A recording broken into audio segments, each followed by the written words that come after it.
পরিমাণ তেল মজুত রেখেছে, অথচ দেখা যাচ্ছে বলছে তেল নেই।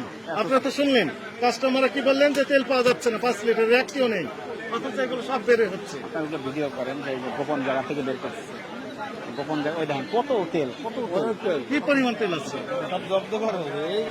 দর্শক লুকিয়ে এলাকা তেলগুলো বের করে নিয়ে আসছে।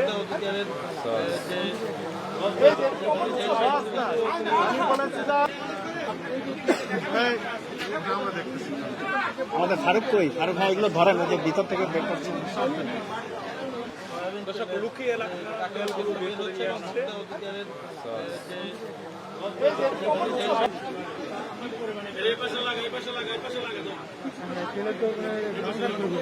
একটা তেল পাওয়া যাচ্ছে না, সবার কাস্টমার দেখেন কত তেল, কত তেল দেখেন। আপনি তো বললেন 3টা